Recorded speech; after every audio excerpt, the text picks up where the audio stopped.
लाख दुआएं तेरे साथ हैं और मैं प्रसन्न होके जा रहा हूं, प्रजा से भी प्रसन्न हूं, पत्नी से भी प्रसन्न हूं, पुत्र से भी प्रसन्न हूं।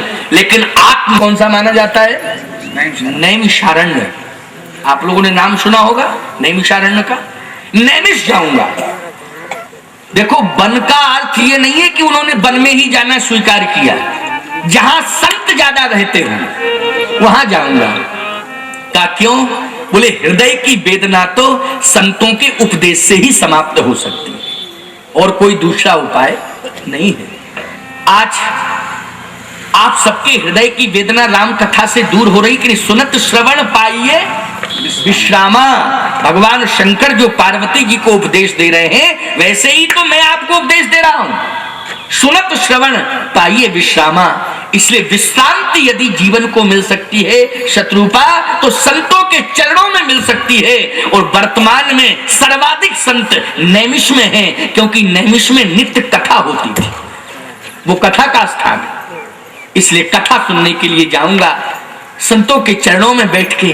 तो शत्रुपा जी ने कहा, महाराज आप राज्य सिंहासन पर ना बैठे, लेकिन संतों को ही बुला लिया जाए यहां, तो जैसे आपने सिंध खेड़ा में बुला लिया, जो वही तरह दास, तो फिर यहीं बुला लिया जाए, यहीं आप कथा सुन के शांति ले लो। तो कहा शत्रुपा, यदि संत चल के आएंगे और हम संतों से कथा सुनेंगे, तो कथा सुनने में शायद अभिमान होगा कि इतने बड़े संत, सारा संसार कहेगा इतने बड़े संत देखो मनु जी ने बुला लिए। और संत बुला लिए तो प्रयास तो करूंगा कि अभिमान ना आए, लेकिन ये शरीर नाशवान है, ये शरीर अवगुणों की खान है, शायद सुन करके अभिमान आ जाए, तो फिर कथा सुनने का कोई अर्थ। बापू पुरुषार्थ के बल पर यज्ञ नहीं कर रहे हैं, पुरुषार्थ के बल पर कथा नहीं करा रहे हैं। अगर ये पुरुषार्थ को जोड़ लेंगे तो अभिमान आ जाएगा। ये कृपा के बल पर कथा कर रहे हैं, इसलिए यहां भगवान है, यहां अभिमान नहीं है। लेकिन मनु जी का हृदय, चूंकि राजा है, सदगृहस्थ है, सभी लोग पचा नहीं पाते हैं। हे शत्रुपा, कहीं अभिमान आ गया तो मेरा चौथापन भी, जो कुछ बचा है वो भी नष्ट हो जाएगा। अरे कथा सुन घर से चल के। इसलिए आपके जीवन में भी वही दासत्व रहेगा, वही दैन्य घाट की भावना रहेगी, जिस पर बैठ करके व्यक्ति शरणागति प्राप्त करता है। आप घर से चल के आ रहे हैं, ये पुण्य है आपका, यहां तक आपको खींच के ला रहे हैं। इसको भी आप परिषद को सामान्य न समझें, आप यही समझें कि हम नैमिष तीर्थ में जा रहे हैं, नैमिषारण्य में जा रहे हैं कथा सुनने के लिए। और वहां कथा होती थी नित्य, और यहां भी कथा होती है नित्य, और वहां भी संत सुनते थे, यहां भी संत सुन रहे हैं। और आप घर छोड़ करके आए हैं, कथा सुन रहे हैं, इसलिए आपका हृदय भी बिल्कुल कोमल और सरस है। और यही कोमल और सरस संत का हृदय होता है। तो आप भी संत स्वरूप में ही बैठे हुए हैं। आपको हम ये नहीं कहेंगे कि आप सामान्य हैं, क्योंकि आप कथा सुन रहे हैं, इसलिए आपके हृदय में संतत्व है। मैंने कहा था ना, भेष में ही संतत्व ना हो, उद्देश्य में भी संतत्व हो, आकृति में ही संतत्व ना हो, संस्कृति में भी संतत्व होना चाहिए। इसलिए आपकी संस्कृति में संतत्व है। इसलिए इस समय आप जो ऊर्जा लिए बैठे हैं, वो संतों की ऊर्जा लिए बैठे हैं। इसलिए निश्चित रूप से आप इस समय राम कथा के पूर्ण रूपेण अधिकारी हैं। शत्रुपा में जा रहा हूं, बेटे से कहा, बेटा तेरी इच्छा तो नहीं है राज्य लेने की, लेकिन मैंने तुझे राज्य दे दिया। शत्रुपा, तूने मेरी सेवा की है, इसलिए मैं तुझे लाख लाख बार दुआएं देता हूं कि पत्नी मिले तो शत्रुपा जैसी मिले। इसलिए मैं जा रहा हूं, दुखी मत होना, संत चरणों में मुझे जाने दे। गोस्वामी जी कहते हैं, बरबस राज सुतही नृप दीन्हा। जैसे चलने लगे तो शत्रुपा जी ने पैर पकड़ लिए, महाराज मुझे छोड़ करके आप जा रहे हैं, मैं राजमाता बन करके राज्य वैभव का आनंद लूं और आप संत चरणों में बैठ करके सत्संग श्रवण करें और मैं राजमाता बन करके राज्य वैभव का आनंद लूं, ये धर्म नहीं कहता है। महाराज जहां संत चरणों में आप बैठ के कथा सुनेंगे, उन्हीं संत चरणों में मैं भी बैठ करके कथा सुनूंगी, इसलिए मुझे अकेला मत छोड़िए, मुझे साथ ले जाइए। गोस्वामी जी कहते हैं नारी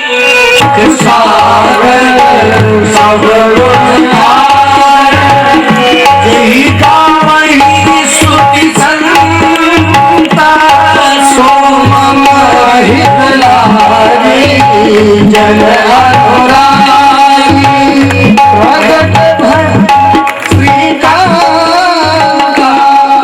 ब्रह्मांड निकाय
अब शांति से राम लक्ष्मण भरत शत्रुघ्न सुंदर चारों भैया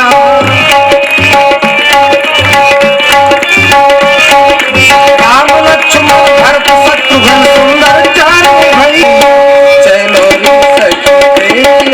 प्यारे कहो भैया चलो सही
भैया सरोरी सखी सरोरी सखी सरोरी सखी जय हो राम की अवध में आनंद भयो जय हो राम की अवध में आनंद भयो जय राजा राम की अवध में आनंद भयो जय राजा राम की जय राजा राम की जय रघुवर राम की जय राजा राम की जय रघुवर राम की जय राम की जय रघुवर राम की अवध में आनंद भयो जय राजा राम की हो अवध में आनंद भयो जय राजा राम की अवध में आनंद भयो जय राजा राम की कौशल्या ने लालो जाओ जय राजा राम की कौशल्या जय राजा राम आनंद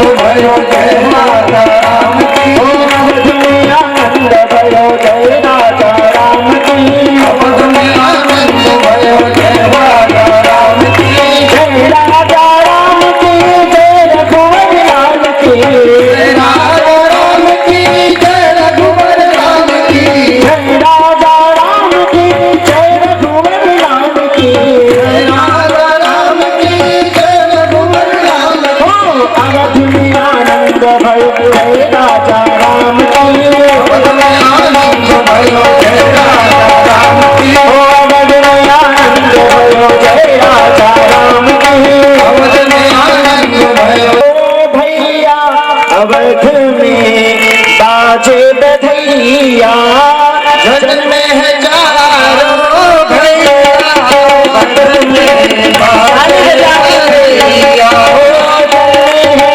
जारो भैया अवध में बाजे बधैया जन में है जारो भैया अवध में बाजे बधैया बाजे बधैया बाजे बधैया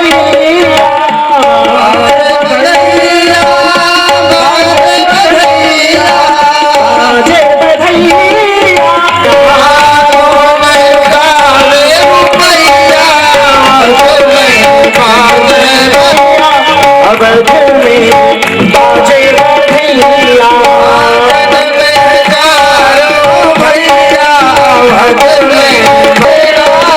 लाने लुटाए लडुआ पेड़ा लाने लुटाया अवध में बाजे बधैया अवध में आनंद भयो जय राजा राम भयो जय राजा राम बोला है सबको अवध में आनंद भयो जय राजा राम की अवध में आनंद भयो जय राजा राम की राघवेंद्र सरकार की जय बोलिए हनुमान जी महाराज की आज के आनंद की अब भगवान का जन्म का उत्सव में आनंद आप और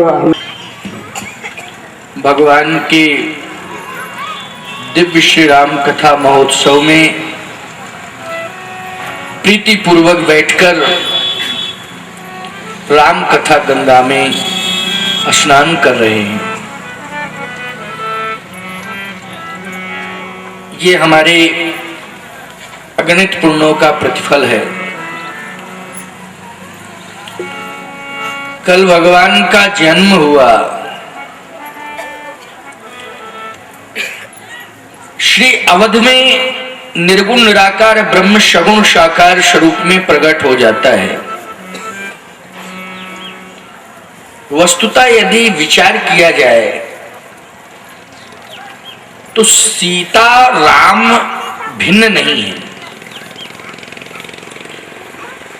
ऐसा कहना तो बुद्धि की अल्पज्ञता होगी कि ये अलग अलग है। महात्मा तुलसी प्रमाण ही दे चुके हैं, इस पर किसी प्रकार का कोई तर्क और टिप्पणी नहीं हो सकती। गिराय रथ जल बीच सम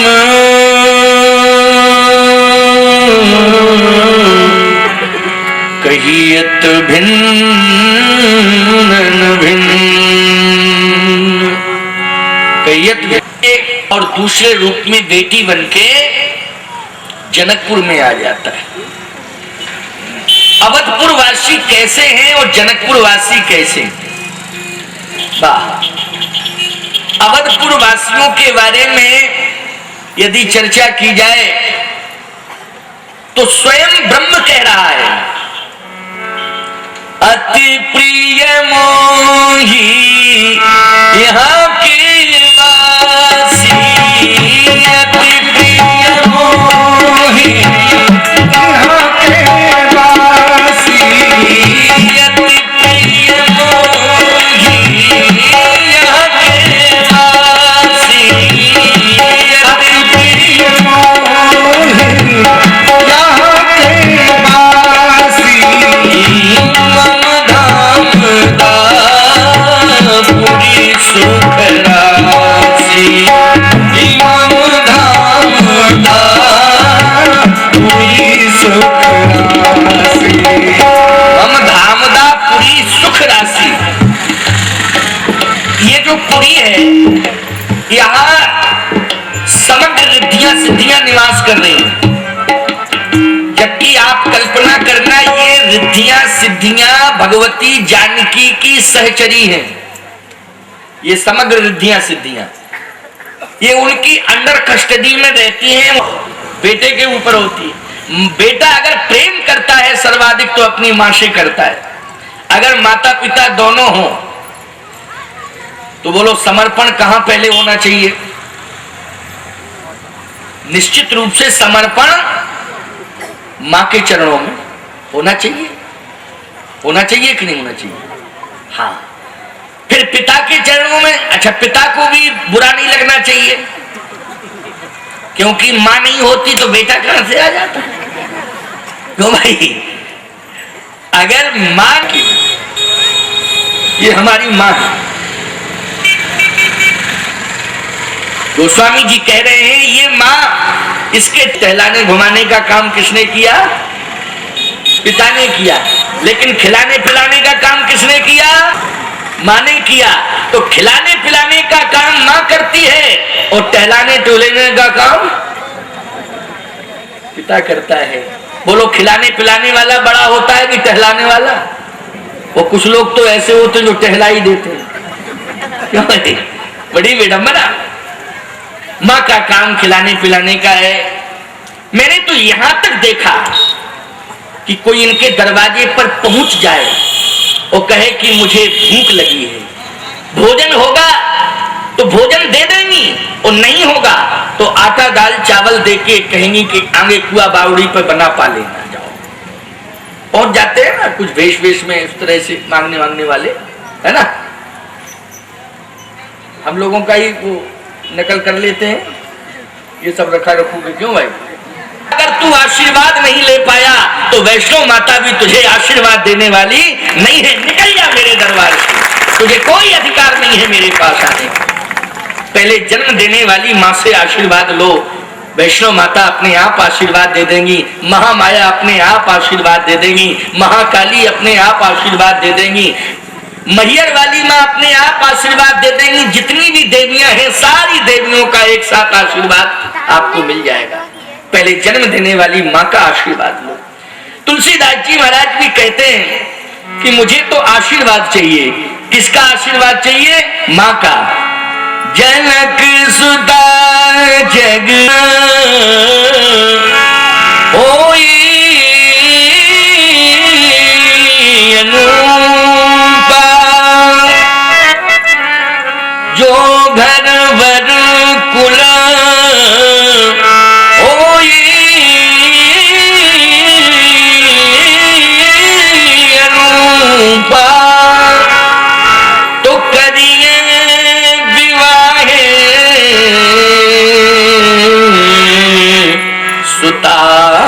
सुतायन रूपा, करिए विवाहे